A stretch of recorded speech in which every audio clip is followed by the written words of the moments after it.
Hey everybody, welcome to episode 3 of Fairly Legal with Cory and Justin. Great to have you back with us. Cory, how are things going? We're all dressed up today, so that's kind of, at least we're dressed up as far as being dressed up for COVID. So that's an interesting experience to be back in, to actually practicing law again. It's like trying to tie a tie this morning going, how does this work again? Today, we're going to go over what we like to call basically an email grab bag. Sometimes we get emails or messages that are posted on our social media accounts to questions that people have for us. And so we're going to go through and answer a couple of them today. So I've got the questions and Cory's going to start with our answers. Well, it'll still be a discussion, but Cory's going to start with our answers. And the first one comes from slip and fall accidents. And the question is, if I get into a slip and fall accident, what kind of evidence should I preserve? Which is a good question. If you get into a fall, if someone, you go to a Albertsons or you go to a store and there's a slip and fall, you go to a casino and you have a fall, you trip over something, you fall over something and you get hurt. The question is, what should I do at that point? So Cory, what's the answer to that? Okay. So every time a lawyer starts talking, you go back to law school and there's like, you're spotting issues in the question and the description of what we're talking about. But there's a distinction that I have to make before we even start, which is this a slip and fall or is it a trip and fall? It is different. That is a big distinction. Tripping over something versus slipping on something, and there is a big difference. Because when we talk about a slip and fall, we're probably talking about a foreign substance on the ground. Somebody spilled something, there's some water, there's a leak. Cases that I've handled over the years range from something spilled on the floor that a person walked by and spilled versus an ice machine that was malfunctioning and leaking water onto the ground. It just depends on the circumstances. And 9 times out of 10, what you're dealing with when you're tripping over something is you're dealing with something that has been there for a long time. It may have been there it may be designed that way to have that, whatever your walking surface may have been designed that way, and you happen to trip over it. Well, a slip tends to be something that, like a foreign substance, something that was placed there and that wasn't there before. And there is a big distinction on what the requirements are for you to establish that anybody did anything wrong in both situations. Right. So let's divide these up. Let's talk about slip and falls first. So that presupposes that there's a foreign substance on the ground. I mean, arguably it could just be a really slippery surface, but that's a really tough case. Let's talk about something slippery on the ground, water, some liquid that's been spilled there. You're walking along, you don't see it, boom, you fall on the ground. Okay, we get this all the time in our clients' things. If there's video, what inevitably happens is our client will immediately jump up lightning fast because guess what? It's super embarrassing to fall down in a public place. If you've ever done it and you didn't get hurt, what was your first move? Your first move is to jump right up because it's just really embarrassing. Yeah, and you look, and my dad always says there's nothing funnier than watching a tall person fall down because it takes us like 20 years to reach the ground. We get to do like all before we hit the ground. But regardless, whether you're tall or short, it's super embarrassing. So you jump up and you want to get out of there. You want to get out of the situation. Even if you've gotten hurt, we've had clients that have gotten actually some pretty significant injuries, but the side of their brain that is embarrassment, that side that's just embarrassed makes them want to I want to just get out of here, even though they've got a pretty serious injury. It's like and as Cory, we're going to chat about, there are steps that you have to take that if you don't take them, it could be a real problem. But the first thing you got to get past is that embarrassment, because that embarrassment trigger of your brain wants you to get up and flee and just get out of there. And so then we get into this preservation of evidence mode because you have to preserve evidence. So, if you were thinking rationally like a lawyer, you would take your phone out and take a couple of pictures of the area, figure out what the substance was, maybe look around, see if there's a witness, ask them how long, did you see this? No one does that. But what you have to do is at least tell somebody, tell a supervisor, a manager, an employee that you see and say, hey, I slipped. Can you come over here? It needs to be documented, because if it's not documented, you walk away and you wait a week to do this. Guess what happens to the video? It may be gone. and there's zero evidence that you fell, no one can document it, and you really have no case. So at a minimum, you've got to tell somebody that this has happened. And what you really get is it kind of comes across as almost like you're, it's like this is like staged, like you're trying to set things up. But the reality is, if you don't do these things, the insurance carrier and the company that owns that property, they'll absolutely use that against you. You didn't tell anybody, you didn't take any pictures. I mean, it sounds goofy. You're going to sit back and think, well, I mean, my first move, if I'm getting hurt, is to take pictures. The sad reality is the first question they're going to ask is, what did you slip on? And if you don't have a very firm, detailed explanation as to what you slipped on, that's the easiest way to get rid of your case. We don't even know what you slipped on. If I've had clients that have come in and said, well, I just know it was slippery. My foot slipped. I just know it was slippery. That's a very interesting information. And it's very personal to that person. I know they felt that way, but that's not evidence to me. I can't prove anything with that. Yeah. And it's not like, sometimes you don't know what the substance is, and no one expects you to like put your nose down and, no one expects you to do that. But you do need to at least establish that there was something on the ground. And interestingly, when you go through a puddle or something, when you slip and you don't see it, you're going to slide through it. You may end up in it, and it may not look like much, let's say water for the sake of argument. It may not look like much water, but your clothes are soaked. And there's a skid mark, a dark skid mark where your shoe went through the puddle. And so, because inevitably they're going to ask you how in a deposition down the road, they're going to say, well, how much water was on the ground? Can you estimate the size of the puddle? And people will be like, right. Who knows? How do you size of a plate, or was it the size how much water? And they'll say, oh, they'll take a water bottle and go, maybe about half of this. I mean, it needs to be documented. And hopefully, if you bring an employee over to make a report and do everything else, in that period of time, you've got enough time to think rationally a little bit and go, well, here I am. I better take a couple pictures of my own and document the puddle. Is it going to look bad potentially? Yeah, they're going to probably, so you took a picture of it. But I can explain that away. I would rather explain that away than have zero evidence at the time of trial to show that you actually fell on anything or that there was anything on the ground. Because there's a presumption that if there's water on the ground, not a presumption, the law in Nevada is if there's a foreign substance on the ground, that's negligence. It's not supposed to be there. The question is notice. Yeah, so you understand. Slip and fall kind of cases can be notoriously some of the most difficult to prove in the state of Nevada. I mean, anyone who's looking at this and is wondering about a case that maybe they have, just so you know, so you go in with the eyes kind of wide open, they are difficult. And the main reason is because the Supreme Court in the state of Nevada has issued a written opinion that basically says that just because you go into somebody's on their property doesn't mean they are guaranteeing your safety. It doesn't mean that they're absolutely ensuring that you're going to come out of that property injury-free. If you have a fall, if you slip on something, that doesn't mean that they're automatically responsible because they own it.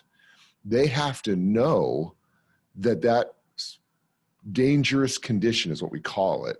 They have to either know that it was there, or it has to be there long enough where they should have known and corrected it. You're going to have to get into, we're going to request videotape, and we're going to look at 30 minutes before and after the accident. We're going to watch this and see if we can figure out, first of all, how the water even got on the floor, how this liquid came to be there.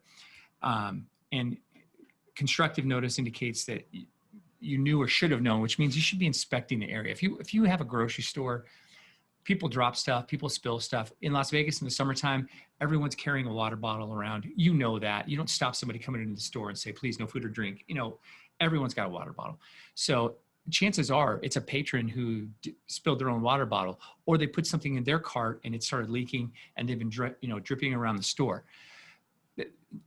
We can't expect the store owner to see that, but because they know that happens all the time, they need to be walking around, inspecting the floors, sweeping up every once in a while to make sure that these things aren't going on. Because inevitably they have that white, linoleum that's, when you put water on it, it becomes an ice skating rink. Right. And they're not going to tell you how that system works. We've had clients before that have come in and said, well, I asked them for, the information on when somebody went through this, or I've asked them for the video of what happened. Those are in-house corporate systems that are in place, and they're not just going to give that to you. That's not something you get to ever look at or to see unless it's in litigation, unless someone's filed an actual lawsuit. The company's going to hold on to that. So that's one of the reasons why we talk about some of the stuff that you're going to have to do or that you could do. It seems like, wow, I mean, it just seems like I've set this whole thing up if I'm sitting there taking pictures. But the reality is, if you don't take those pictures, you're not going to see that anybody else has them unless you file a lawsuit. No one's turning that over to you because they're going to consider that corporate. That's going to be in-house, company stuff. You'll never get it. And they'll make you, they want to get all kinds of information from you. They want you to fill out an incident report. They want you to describe exactly what happened. They want to look at your shoes, which is fascinating to me. They always want to talk about the client's shoes. We tell all the time, people like everyone, because you have to preserve your shoes, keep a hold of those shoes that you slipped and fell in it. And it's the goofiest thing in the world. Yeah, no, and it doesn't matter. At the end of the day, they never make any headway with it, because at trial they'll say, oh, and what kind of shoes are we wearing? Flip-flops. And then we put their witness on the stand and we'll say, do you have a no flip-flop policy in your store? Well, no. So you don't tell people don't wear flip-flops to your store? Well, no. Okay. So basically we're done with that issue then. Well, and the most absurd, the most absurd kind of example of this is go to a casino. We've had clients that have had slip and falls at nightclubs, and they're wearing high heels. The ladies are wearing high heels and they go in. And the first thing that the defense wants to talk about is what kind of shoes you're wearing. You're wearing high heels. Why are you wearing high heels? Well, then it turns out that the policy of the nightclub is that a woman can't come into the nightclub unless she's wearing heels. You can't come into that club if you're wearing flip-flops. You can't come into that club if you're wearing some form of comfortable shoe. Yeah. No, you can't come in. But their first question to you is, you're wearing high heels. This is your fault. Yeah. Even though it's their policy that you have to wear those heels. We see it all the time. Yeah, and they will attack you for the shoes. Keep them. I guess it's good for somebody to look at them, but it really makes no difference to the case. But they will make you think that somehow you're responsible because they go, oh, flip-flops, huh? This is on you. Right. It's not. The most important thing you can do is contact somebody for the property where you're at and let them know that it happened. The number one thing that we get is the first thing that is the most difficult of a case is when somebody comes to us and tells us about a slip and fall, and they got up and left, and they came to us, whether it's a day, a month later, a week later, but what they never did was talk to the company where they fell because they were embarrassed and they just got out of there. Or maybe they came back to there a couple of days later. Those are tough. You need to let somebody know that it's happened there at that moment so that the company does have the ability to do an investigation. Whether we like it or not, like their investigation, at least it gets done. Right. And it's understandable if you leave without reporting it, because maybe you think nothing's wrong and you wake up the next morning and you go, oh, wow, that's not good. You go to the ER and you realize you've got a fracture, or you've got, some issue with your knee and it's swollen up and you didn't realize it at the time. It happens, but it's a much, much more difficult case. And we were talking about the substance that's on the ground and determining how long it had been there. There's one situation where that doesn't matter. If an employee of the store or the business actually spills that, whether it was on purpose or not, if they cause the spill, the company is deemed to have actual notice, and that takes away all of the requirements. Basically, that makes our lives so much easier, because then the case just comes about your damages, because you basically put a foreign substance on the floor, whether intentionally or negligently. You put it there and somebody slipped on it. A foreign substance on the ground is inconsistent with the standard of care in Nevada. Ergo, you own the slip and fall. Those are rare, but they do happen. Regardless, though, we need video, and most businesses today will have video. It'll show not just the what was on the ground, but it also show the fall, because sometimes a jury can hear about a fall and they're underwhelmed, but you show them a video where somebody falls back really hard, they hit their head on the ground, and the jury goes, oh, okay, there's something there. So it can actually be helpful from a damages perspective as well. Well, it ensures to a great degree that they're going to hold on to that video. If the company doesn't know that you've had a fall or that there's a claim being made, you just understand nobody takes video and holds on to it for a year.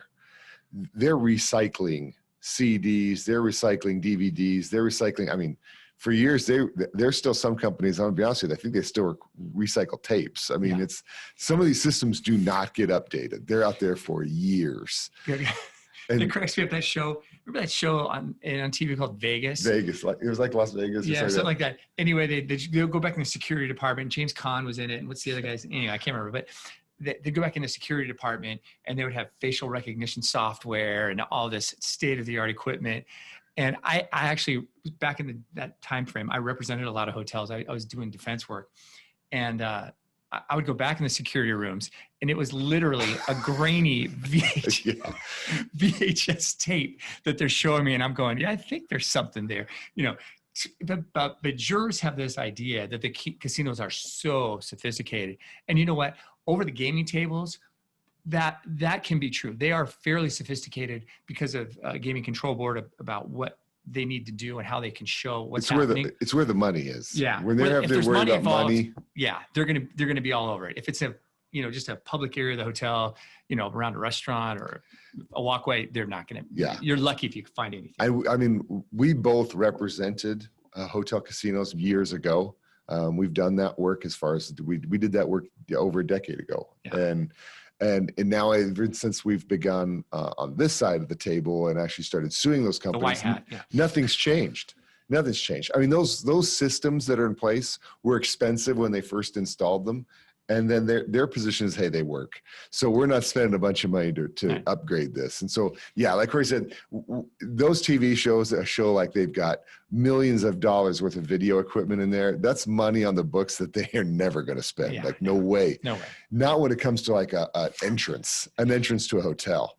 So when it comes to documenting this, just making sure that they have it, because you'll be shocked at how many times we watch a video out of any one of the main casinos here in town, any of the resorts, any of the grocery stores, Smith's, Albertsons, and the video looks like something from 1965. It's super grainy. It doesn't show nearly as much as they think it does, or maybe sometimes it doesn't show as much detail as I would want, but at least it's something. And we'll never know until we see it. So when you tell somebody that it's happened, it puts them on notice that they have to save that tape, to save that detail so that we can at least check later and see what we got. Right. And we won't know, like Justin was talking about, we won't know really how good your case is. We're going to have to just kind of have a gut feeling that this is a case we can pursue, because we won't have the incident report. We won't have the video until after we file the lawsuit and do our initial exchange of documents. So none of that will be coming to us. They're never going to show us the video beforehand. They just don't, unless it's an absolute staged thing where it's a fraud. And I've never had it. I've never had it, but I've had people tell me that before. I'm like, okay, great, send me the video. I'll drop this case. I don't want to pursue this. Right. And I never get the video. But yeah, and so it's clear. I mean, if you go out and hire an attorney, the attorney's not going to get that information either, not unless a lawsuit's filed. Their position is that's company property, and the only way they got to produce it is if they get sued. Yeah. And so that's how we get that information. But in the interim, before a lawsuit ever gets filed, that's one of the reasons why I like it if a client has the ability. Now, part of this comes with the ability, because we've had clients that have had falls where they fractured their femur or they fractured their shoulder. They're in so much pain, they're not taking photos. It's just not going to happen. And that's okay. Don't try to take photos at the expense of like your health. But if you can, great. If you can take them, fantastic. Let's get them taken. If you sit back and said, you know what, I'm one of those people who got up and left, or would get up and leave, and then I find out later that I am sore and I'm hurting really bad, and it was way worse than I thought, just go back. Go back and let them know what's going on. That's not ideal, but at least it's something. It's better than waiting too long. Don't wait to see how bad it really is before you go let them know. Putting them on notice. I had a client once before who slipped and fell on a water area at a drinking fountain located inside of a grocery store here in town, but her car was also in for an oil change. So when she slipped and fell, she was trying to get back. She was embarrassed, so she was getting out of there. Thankfully, I mean, she had water, her pants were wet, so there was no dispute that she had slipped and fell in it. But she went back and she was able to come back a little bit later and put them on notice. Now, that case was still difficult just because of that gap in time. That gap in time still caused me grief as the lawyer, but at least it was done, and the defense could only get so much mileage out of it. So putting somebody on notice is very important. That is step number one of preserving anything after a fall.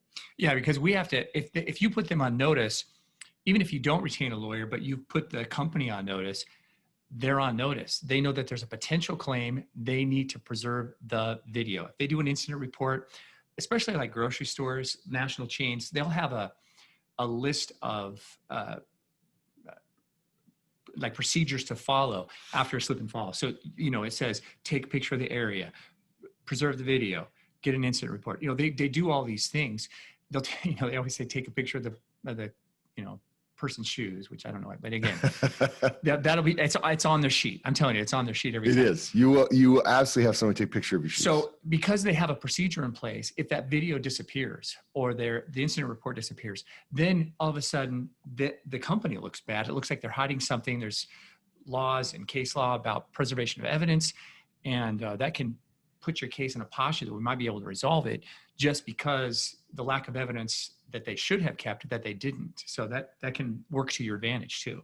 The other big thing that you should do is if anybody who's a patron of where you're at, the store, casino, wherever you might be, whoever's a patron that maybe have assisted you, maybe they helped you up, get their contact information, see if they saw anything. If you can have a witness that supports you, maybe they look down and just identify what it is that you slipped on. Even if you don't have time to take a photo, if they can identify it, oh yeah, here's what you slipped on, and then get their information as a witness, that's a big deal. So many times cases really come down to the person who fell and the company that is in charge of the space. And the reason is because no one wanted to bother. No one, I mean, there are other witnesses that may have been there, but no one, I don't want to get involved. And so if you don't ask them, they're just going to say, are you okay? Let me get you some help. And then they're going to go about their day. They're going to leave. And then once they leave, you're never going to find them again. So finding a witness if they're available and getting their contact information, you don't have to, interview them in detail. But if you just get their contact information, if you point out what you slipped on and get their name and phone number, that can go a long way in helping resolve your claim. Yeah. Because the arguments that you'll get are insane. I have one right now. And you have another case that's similar to this, where security or the adjuster will look at this video and say, aha, that's where it happened. I have a case where they claim that the patron who walked in right in front of my client spilled the water. I've watched the video 100 times. I don't see that lady carrying anything. I don't see her spilling anything, but they've convinced themselves that this woman that walked in front of my client, like 5 seconds before my client, spilled water on the ground. And because that's what the best case scenario for them, there's clear water on the ground. It's documented that there's something on the ground. So they have to show that it was just barely there. There's nothing they could have done about it. And that's the best case scenario. It's like the shoe case in your, yeah. I've had a case where, or the purse. No, that was a purse. Yeah. My client was walking out of a store, and the surveillance wrote in their surveillance report that she fell because her purse got caught on the door handle and spun her around and knocked her down. We watched that video. I watched that video 100 times. I even watched that video with the attorney for the defendant, the defense counsel, and both of us looking, just shaking each other's heads going, this guy is in dreamland. He's just made this up. This video doesn't show even remotely that. Even defense counsel recognized that. But they wrote it. I mean, that was literally written in the report from the surveillance footage by the surveillance officer, that's what he saw. Yeah. And so if we had just gone off what the report said, everyone would have said, oh, she didn't trip on anything. She's got her purse caught. But when we actually watched the video, it didn't even remotely look like that. No one saw it that way. No. And so there are a lot of things that people will argue. For us, the most important thing is being able to put our case together. I had another case where a person had got their hand injured in a case, and the claim was that the dangerous condition was created by a patron who ran into this thing, who ran into basically an end cap at a grocery store, and they're the ones who basically created this dangerous condition. When I actually took the deposition of the manager of the store, his position was, that's not possible. Even though that had been the story that I had received from defense counsel, from corporate, from the insurance adjuster, when I actually took the manager's deposition, he said, it's not possible. That piece that they're saying he ran into is over 300 pounds. Him running into it wouldn't have moved it an inch. It wouldn't have done anything with that thing. And so the idea of people will say all kinds of things. And we have heard 1,000 different defenses. Some sound really good. Other ones are just absolutely terrible. For us, it is, what can you do to put your case in the best light for yourself and for us, or for any attorney who may be handling a case like this?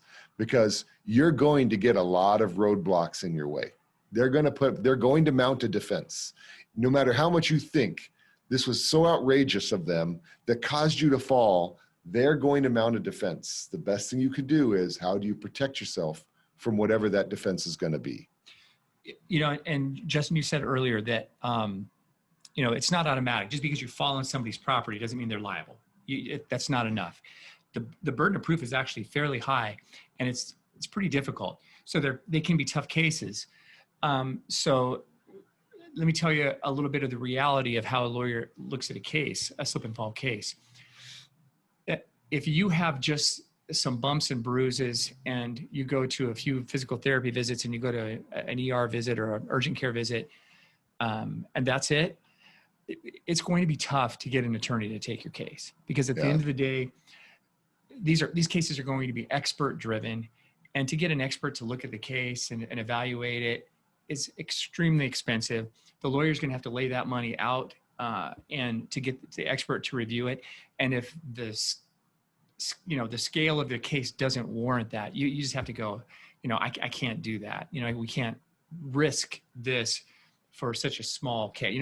If your medical bills are like $3,000, you're going to be hard pressed to find a lawyer. That's just the reality. Just because of the scope of the discovery that's going to be done and things we're going to have to put on, we're never going to be able to take the case. And honestly, if you have bumps and bruises, maybe you rolled your ankle and it's sore for a few days.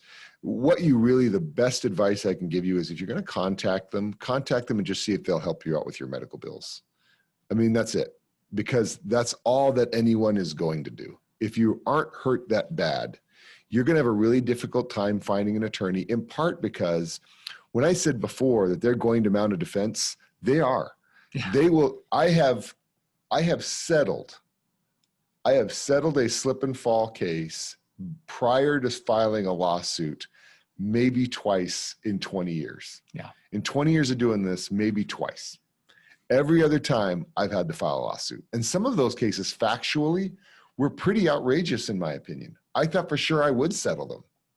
There I was having to file a lawsuit, because they will always mount the defense that they didn't know.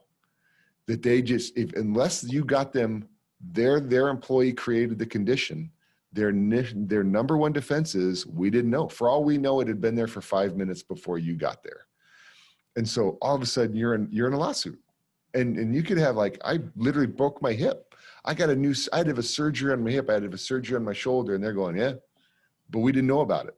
And so the next thing you know, you're filing a lawsuit. Yeah. So understand, litigation is almost guaranteed if you fell on somebody's property and got hurt. So if you got hurt and the hurt isn't that bad, it's just kind of like, well, I rolled my ankle, some bumps and bruises. But if you need a doctor, a lot of places have a medical payments coverage policy where they will provide some medical benefits to someone who's been injured.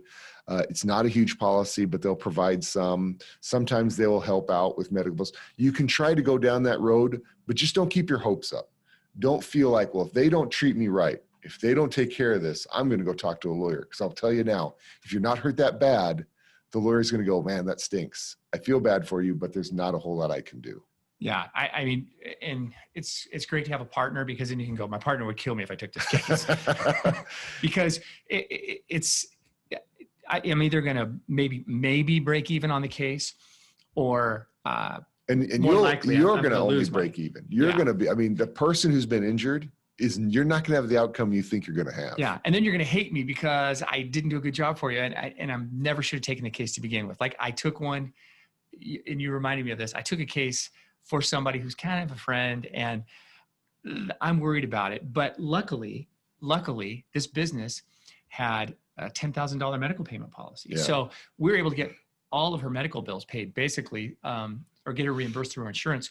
So at a minimum, we break even. I can, with some level of confidence, go in and say, well, let me see what you got. Show me your cards. And then we can decide if we want to, go the distance with it. But yeah, those medical and a lot of businesses do carry those medical payments policies where they don't care about fault. If you get injured on the property, they will pay out a certain amount. And all you have to do is establish that you actually received the care, send them the bills, the records, and off to the races. Okay.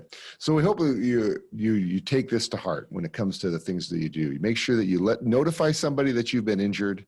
Take photos of the area that you slipped and fell if you can, if you're able. If you got your phone, take pictures if you're able, and find out if you have any witnesses that may have seen it who may be able to support what you're saying about what you slipped on. Sometimes it's obvious, sometimes it isn't. So as long as you get those things and you square that away before you leave, you're already ahead of the game as far as showing up to an attorney's office if that becomes necessary, if you've hurt that bad. If you get injured in a way that's really serious and you can't do that, if there's anybody around you, if you came with a husband or a wife, you came with one of your kids, you came with somebody else, ask them to take pictures if they're able. Take pictures if they're able before you're taken out. Pictures can be a huge thing for us, especially if you don't know what you slipped on. Most people, especially people who get hurt really bad, a lot of times don't know what they slipped on because you're so focused. It happens so fast, and you're so focused on your pain from the severity of the injury, you don't even know what happened. It happened that quick. And so sometimes if there's somebody with you, just ask them to get pictures. If you're able. I mean, a lot of these things come down to what you're capable of doing.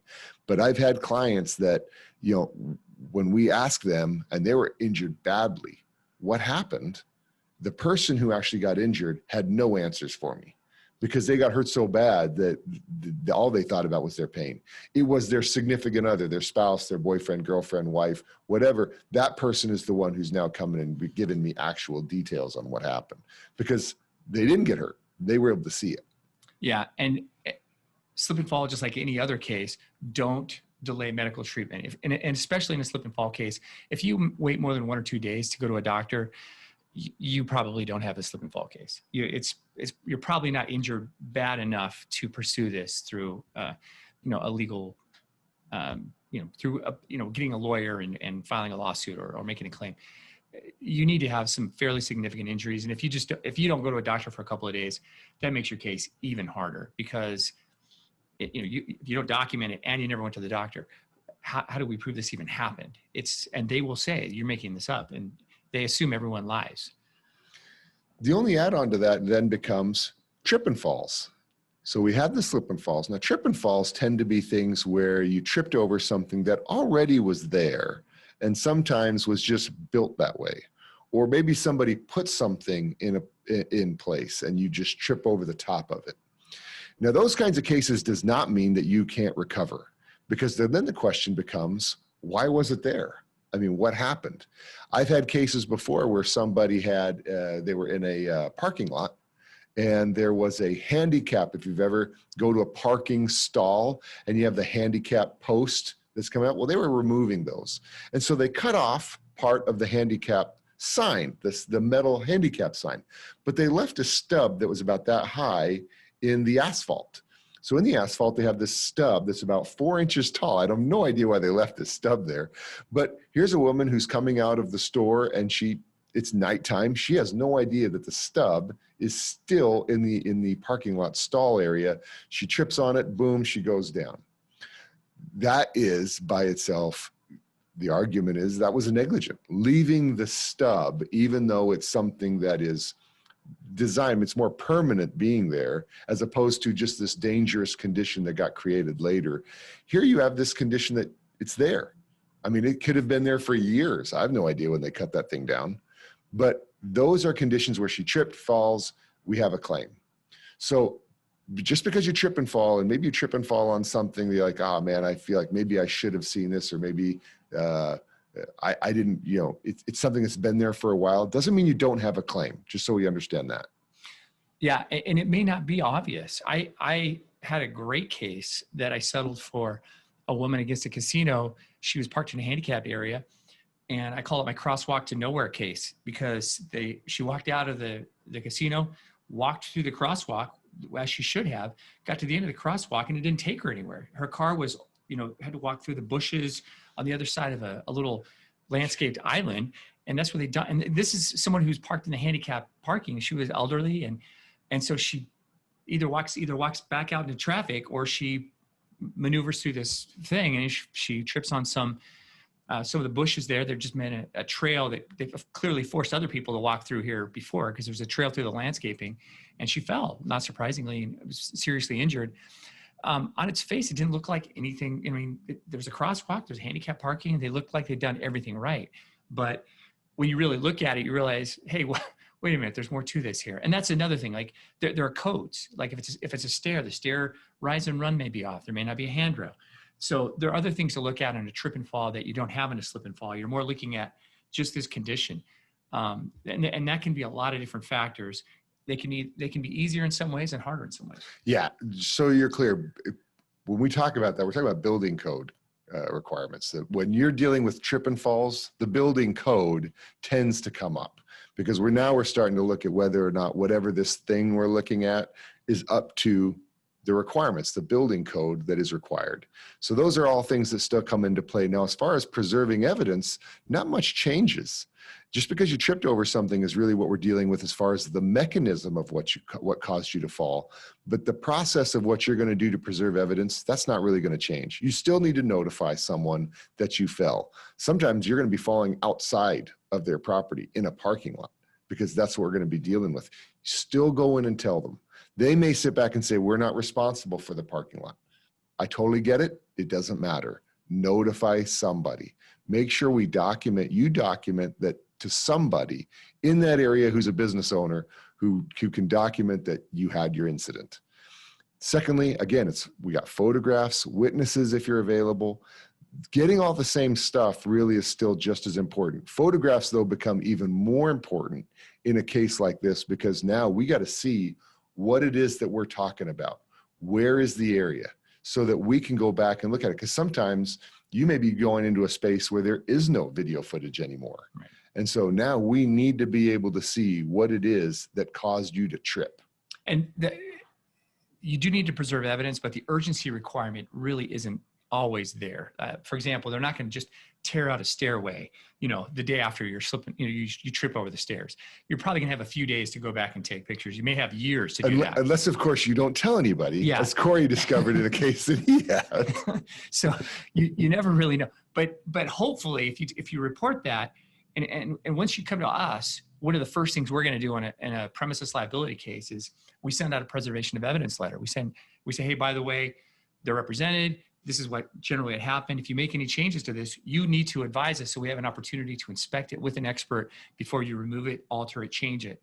And what happens if the person doesn't tell the company that they've had their trip and fall? Yeah, then Cory literally had a case where someone had a fall, and they had a fall on a staircase that was set to be redesigned. They'd already planned on doing a redesign on that staircase. Well, she didn't tell anybody about her fall. She didn't tell anyone about it. And she had some pretty serious injuries, but she didn't tell anyone. So by the time Cory gets involved, that whole area, everything's been changed. So we're looking at photographs trying to go, well, let's measure this and try to put it to scale. Super hard to do. And you can't really go after the company for making the change, because they were totally unaware that they even had an issue. Yeah, no idea. And it hurt me too, because there would have been video. There would have been video that I could have used to demonstrate her damages, because they were even critical of her damages. So the video helps me. It doesn't hurt me. And it may be bad, and ultimately we may have to settle for less than we want, or maybe it completely destroys the case. From time to time that happens. We get a video and we're like, look, jury, we can say what we want to a jury, but they disregard what the lawyers say. They're going to look at the video and make their mind up about what what happened. So that video can that kill you sometimes too. It can, but even if that video is not helpful to you, at least you have the information to know that, hey, it wasn't as bad as you thought. Maybe in your mind, the slip and fall or the condition was far worse than what really actually happened. And the video shows that. Yeah. Maybe it's a very arguable thing. A lot can happen. The number one thing is we won't know until we've seen it. And if you don't tell anybody, you run the risk of a change being made. And then all of a sudden you can't do anything about it, because now I can't attack a defendant for destroying evidence that they didn't know that they had to maintain, because they didn't even know anything had happened. So you have to let somebody know what's happened to you. Those rules about slip and falls are the same for trips. You have to let somebody know what's happened so that they can document it and that area can be protected. We can send somebody out to check whether or not there's a building code violation, whether there's some issue going on that they didn't take care of. Can't do that if that's all been changed because they didn't know they had to preserve it. Yeah.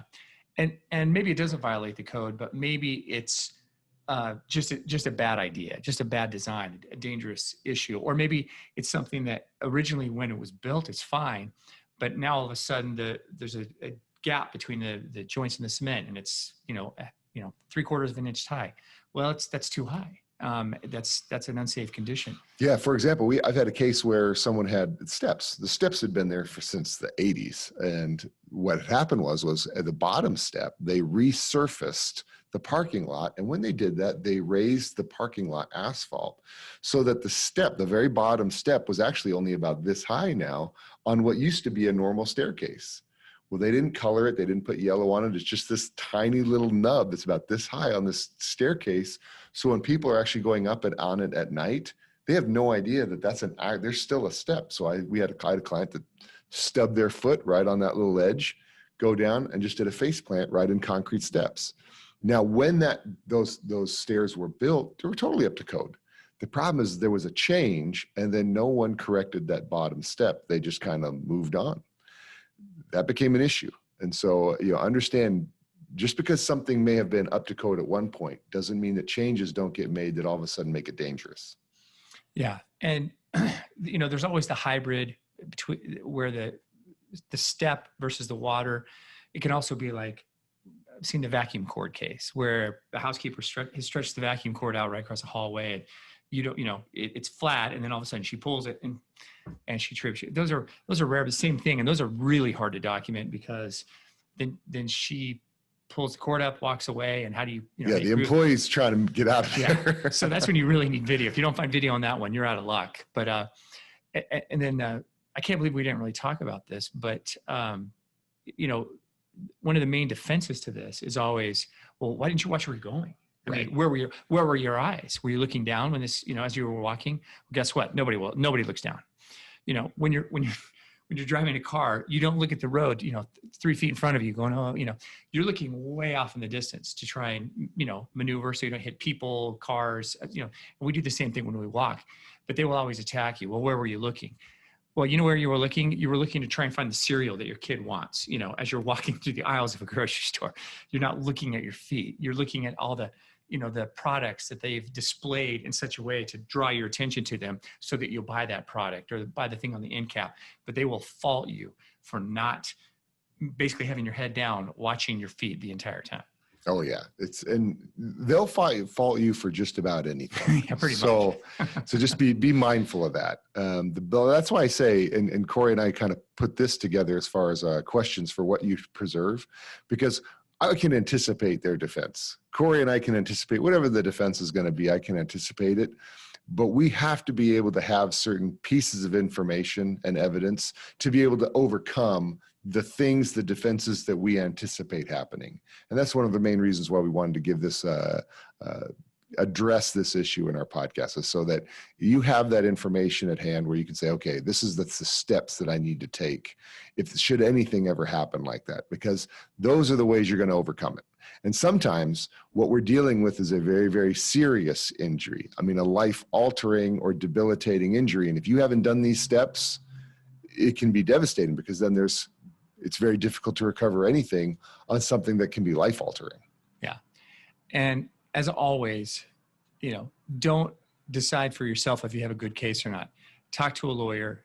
I'm happy to talk to anybody about a slip and fall, trip and fall case. If for no other reason, like Justin said, just to put your mind at ease that, hey, it doesn't look like anybody really did anything wrong. This is just one of those unfortunate things that happens. But sometimes somebody will tell me anything and they're looking at the wrong thing. They're looking over here and I'm like, well, what about this over here? This is the real issue. And they're like, oh, I didn't think about that. So we can find the issue. We can spot the problem that maybe you don't even know exists. But the more information we have, the better we can help you. And if you preserve that, we might be able to find a case. You may have something that you didn't realize you had.